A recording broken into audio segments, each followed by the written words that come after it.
It was a huge deal back in 2003. Maybe you remember it. We were finally allowed to keep the same cell phone number, even if we switched carriers. And now the evolution of the cell phone is triggering the next big step, allowing people to keep their phone when they switch networks. The White House and the FCC are saying it's common sense that we should allow people to unlock their cell phones after a contract is up and be able to use them with any other cell phone company.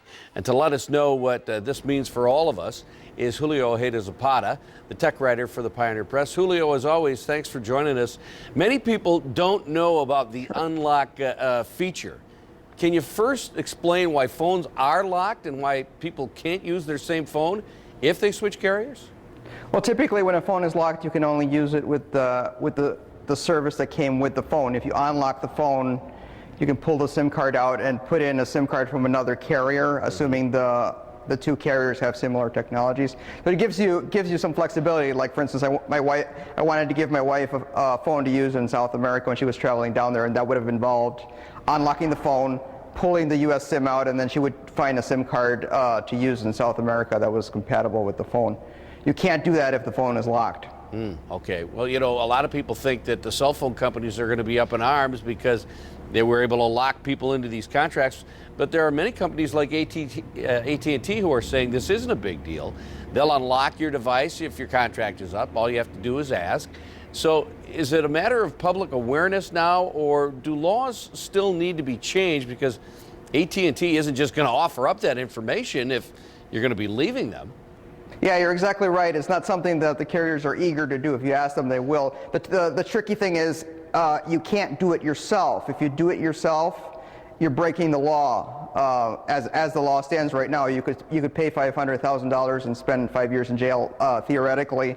So you can't do it yourself. You can ask the carrier to do it for you, but you can't do it yourself. That makes you a lawbreaker. You basically own your phone. You should be able to do whatever you want with this phone that you own. So from that point of view, this law doesn't make a lot of sense to a lot of people. People want to use the phone however they want since they own the phone. The law right now is standing in their way. Hopefully the laws will be changed soon. Yeah, I mean, I guess that only makes sense. If you own it, it's almost like telling people they can own a car, but they can only purchase gas from certain gas stations. So if this goes through on a congressional level, do you think it's going to bring about more competition and maybe lower prices as companies compete that much harder to get people's business out there? Well, generally the carriers, they have you in a headlock. They don't give you a lot of flexibility with what you can do with your services, your devices. It's a very restrictive market, a very consumer unfriendly market. This is a step in the right direction because consumers should have as much flexibility to choose their devices, to choose their services.